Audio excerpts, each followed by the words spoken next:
যে দেখুন সব কিছুর পরিপূরক। রাজ্যের মুখ্যমন্ত্রী তিনি আশ্বাস যা দিয়েছিলেন আর বাস্তব যা, দুটোর মধ্যে আকাশ পাতাল ফারাক। সুপ্রিম কোর্ট এই প্রশ্ন করেছে যে কেন ৪,৫০০ থেকে ৬,০০০, প্রায় ৬,০০০ সিসিটিভি সমস্ত হসপিটাল এবং চিকিৎসা কেন্দ্র মিলিয়ে লাগানোর কথা রাজ্য সরকারের। এই মামলা প্রায় ২ মাস তার বয়স হতে চলল, এখনো পর্যন্ত ৬০০ থেকে ৬৫০র বেশি সিসিটিভি কেন লাগানো হয়, বেশি কেন লাগানো যায়নি, 10% থেকে 15% মাত্র হয়েছে। কার গাফিলতি? এক। দ্বিতীয়, সাগর দত্তের যে ঘটনাটি ঘটেছে সেখানে পুলিশের দেখা পাওয়া যায়নি। আর একটা বড় ব্যাপার হচ্ছে যে শনিবার নাকি শুক্রবার মনে হয় যে রাজ্য সরকার বিবৃতি দিয়ে একটা স্টেটমেন্ট বার করেছে যে কোন হসপিটালে সারা পশ্চিমবঙ্গে কত নিরাপত্তা রক্ষী বাড়ানো হচ্ছে। তাতে আমরা দেখে অবাক হয়ে যাচ্ছি যে যেখানে পুলিশ বাড়ানো হয়েছে ম্যাক্সিমাম দুজন, একজন করে বাড়ানো হয়েছে বেশিরভাগ হসপিটালে, বড় হসপিটালগুলোর ক্ষেত্রে 2জন, সিভিক ভলেন্টিয়ার সেখানে 4 জন, 5 জন এবং 7 জন অবধি বাড়ানো হয়েছে। এই আরজি করের ঘটনায় একজন সিভিক ভলেন্টিয়ারকেই কিন্তু রাজ্য সরকার প্রথম থেকে তাকে বলেছিল সে এই খুনের সঙ্গে যুক্ত এবং রেপের সঙ্গে যুক্ত। সঞ্জয় রায়, তাকে ধরাও হয়েছে, আজকে সে সিবিআই হেফাজতে রয়েছে এবং সুপ্রিম কোর্ট কিন্তু বলেছিল যে সিভিক ভলেন্টিয়ার কখনো নিরাপত্তা দিতে পারে না, প্রধান বিচারপতির বিশেষ বেঞ্চ। তাহলে রাজ্য সরকার তারাও কি গেম খেলছে না সুপ্রিম কোর্টের সাথে? আমি এটা জানতে চাই। কারণ আপনাকে এটা ভাবতে হবে যে আপনি সুপ্রিমো অফ দি স্টেট, আমি আপনার রাজনৈতিক পরিচয়ে যাচ্ছি না, সুপ্রিমো অফ দি স্টেট, আপনি পুলিশ মন্ত্রী, আপনি স্বাস্থ্যমন্ত্রী, সেই জায়গায় দাঁড়িয়ে আপনি মিনিটস লিখে মিটিং করলেন, মিটিং করে মিথ্যা প্রতিশ্রুতি কেন দিলেন জনগণকে ও ডাক্তারকে? এটা তো শুধু ডাক্তারদের সাথে নয়, রাজ্যের জনগণের সাথেও তো আপনি তাহলে খেলা করছেন। আমি যদি এই প্রসঙ্গ ধরি তাহলে আপনি বলছেন যে ডাক্তাররা আন্দোলন করছে।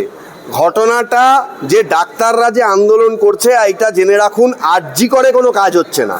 অন্যান্য হসপিটালে কিন্তু মোটামুটি যা পরিষেবা পাওয়া যায় ততটা পাওয়া যাচ্ছে না, কিন্তু তার অর্ধেক পরিষেবা পাওয়া যাচ্ছে। আমি ব্যক্তিগতভাবে সেটা জানি, কারণ আমাদের পাড়ারই একটি ছেলে পরশুদিন ছাদ থেকে পড়ে গেছিল, সঙ্গে সঙ্গে তাকে বাঙুর হসপিটালে নিয়ে যাওয়া হয়েছে। হ্যাঁ, এই ডাক্তারদের আন্দোলনের জন্য বাঙুরের মতন কলকাতার বুকে একটা সুপার স্পেশালিটি হসপিটাল বলছে যে সঙ্গে সঙ্গে 2 ঘন্টার মধ্যে নাকি তার অপারেশন করতে হবে, না হলে তার একটা পা পরবর্তীকালে অকেজো হয়ে যাবে বা কেটে বাদও দেয়া হতে পারে। এই পরিস্থিতিতে দাঁড়িয়ে বাঙুর হসপিটালের যারা ডক্টরস তারা তাকে বলেছে যে আমাদের সেই সার্জেনই নেই, যে সার্জেন এই ক্রিটিক্যাল অপারেশন করবে সেই সার্জেন আমাদের নেই, এবং যে মেশিনপত্র দরকার এই ইমার্জেন্সি এই মুহূর্তে 2 ঘন্টার মধ্যে অপারেশন করার জন্য সেটা আমাদের এখানে নেই। তারা আমি অবাক হয়ে যাচ্ছি, তারা এসএসকেএমে বলেছে যে এসএসকেএমে চলে যান, সেখানকার বাঙুরের সিনিয়র ডাক্তার এসএসকেএমে রেফার করেছে। রাত্রি 2টোর সময় সেই পেশেন্টকে নিয়ে এসএসকেএমে যাওয়া হয়েছে এবং তার অপারেশন কিন্তু সফল হয়েছে। সব ডাক্তাররা যদি আন্দোলন করতেন তাহলে নিশ্চয়ই পরশুদিন তার অপারেশনটা হতো না। সুতরাং বাস্তব পরিস্থিতিটাও আমাদের দেখতে হবে। ডাক্তাররা কিন্তু বলেছিলেন তারা 8 ঘন্টা ডিউটি করেন, 8 ঘন্টা ডিউটি করবেন বা 6 ঘন্টা ডিউটি করবেন, তারপর আরও কয়েকজনের ডিউটি যখন শুরু হবে, যাদের ডিউটি শেষ হয়ে যাবে তারা এসে আন্দোলনে যোগদান করবেন। ব্যাপারটা অনেকটা তাই হচ্ছে। সাধারণ মানুষের অসুবিধা হচ্ছে, কিন্তু রাজ্য সরকার, আমি আপনাকে আরও একটা তথ্য দিচ্ছি শুনুন, প্রতিটা জিনিসের মধ্যে খতিয়ে দেখার ব্যাপার রয়েছে। আমি জুনিয়র ডাক্তারদের সঙ্গে কথা বলেছিলাম, আমি স্বাস্থ্য ভবনে ডাক্তারদের সঙ্গে ছিলামও, এর আগের আন্দোলনে 2 দিন আমি গেছিলাম। আমি ডাক্তারদের স্পষ্ট জিজ্ঞেস করেছিলাম যে রাজ্য সরকার যে বিবৃতি দিয়েছে যে 29 জন মারা গেছে আগের বার, তার মধ্যে 10 জন kidney failure, cancer, heart attack.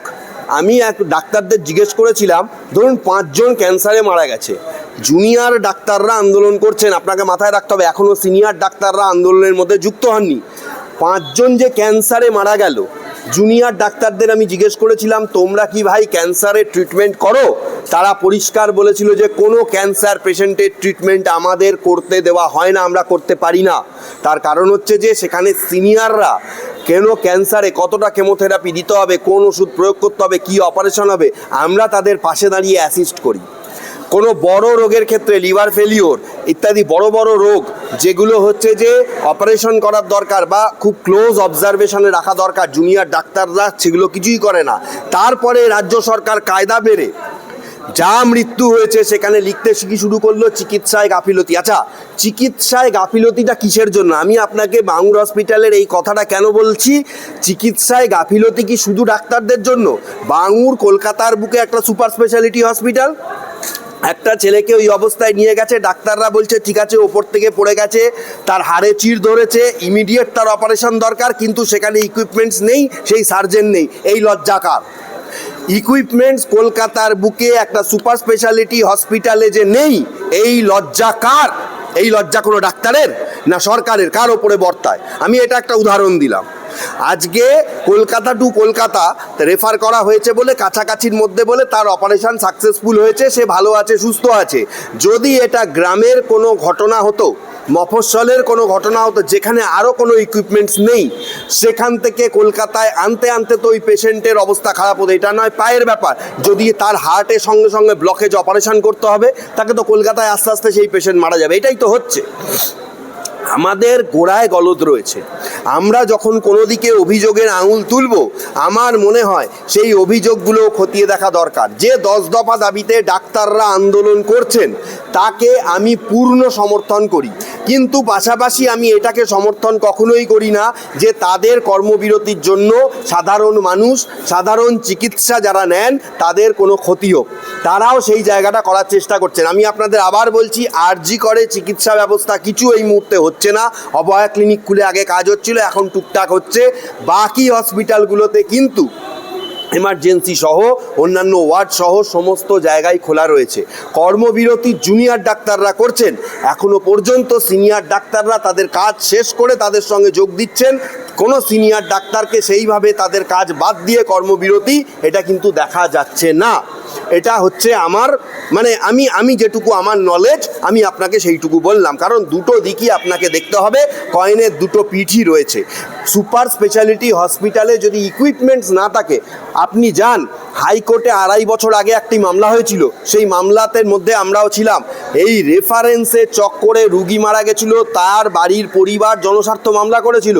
High court বলেছিল যে এই রেফারেন্স কেন, জেলায় যখন সুপার স্পেশালিটি হসপিটাল রয়েছে, মফস্বলে যখন সুপার স্পেশালিটি হসপিটাল রয়েছে, কেন রেফারেন্স করতে হবে কলকাতায়? স্বাভাবিক তাহলে কলকাতার যা বেড ক্যাপাসিটি, কলকাতার যা ডাক্তার ক্যাপাসিটি, কলকাতার তাহলে যা চিকিৎসা পদ্ধতি, সেটা স্বাভাবিক তার উপরে চাপ পড়বে। এই রেফারেন্স হাইকোর্ট বলেছিল 50 to 60% রেফার করে দেওয়া হচ্ছে, এই সংখ্যাটাকে 10% নামিয়ে আনতে হবে। এটা কলকাতা হাইকোর্টের অর্ডার ছিল। আজও পর্যন্ত রাজ্য সরকার সেই অর্ডারকে ইমপ্লিমেন্ট করতে পেরেছে? সেই সুপার স্পেশালিটি হসপিটালে ইকুইপমেন্টস থেকে শুরু করে, ডাক্তার থেকে শুরু করে কোন জিনিসে তারা সেইখানটায় ভালো করতে পেরেছে? সাগর দত্তে যে ঘটনা ঘটেছে, ডাক্তারদের ওপর যেভাবে মারধর করা হয়েছে, আরও একটা ঘটনা পূর্ব মেদিনীপুরের একটা ছোট্ট মেডিকেল সেন্টার, সেখানে একজন গেলেন, ডাক্তার তাকে দেখে বললেন, তিনি বললেন তার অ্যাক্সিডেন্ট হয়েছে, বাইক চালাতে চালাতে পড়ে গেছিল। ডাক্তার তাকে দেখে প্রাথমিক ট্রিটমেন্ট করেছেন, করার পরে তারা বললেন যে তার একটা ঘাড়ের একটা বোন, একটা হাড় তার ভেঙে গেছে।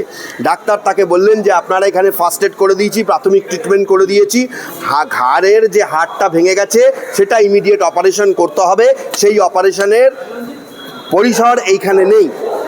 আপনি জেলা হসপিটালে বা কলকাতার কোনো হসপিটালে যান, কি করলো সেই লোকগুলোর সঙ্গে আরও যারা গেছিল গুন্ডা টাইপের মস্তান, তারা ধরে সেই ডাক্তারদেরকে চড় মারলো, গালাগালি দিল। কেন? যদি না থাকে, ডাক্তাররা কি নিজের বাড়ি থেকে নিয়ে এসে যন্ত্রপাতি বসাবে হসপিটালে? সরকার কোন দিকে? সরকার নাকি শুধু টাকা দিয়েই খালাস? প্যানিক বটন দেওয়া হবে, প্যানিক বটন ক জায়গায় দেওয়া হয়েছে? ইকুইপমেন্টস কোথায় উন্নত কেন করা হয়নি? ডাক্তারদের দাবিকে আমি সমর্থন করি, এবং সরকারের যথেষ্ট গলদ রয়েছে, তবু আমি এটা মনে করি ডাক্তাররা সাধারণ মানুষের পরিষেবাও দিচ্ছেন, কিন্তু তাদের আন্দোলন যেটা তারা করছেন সঠিক আন্দোলন করছেন। এটা এই পার্ট শেষ করে অন্য পার্ট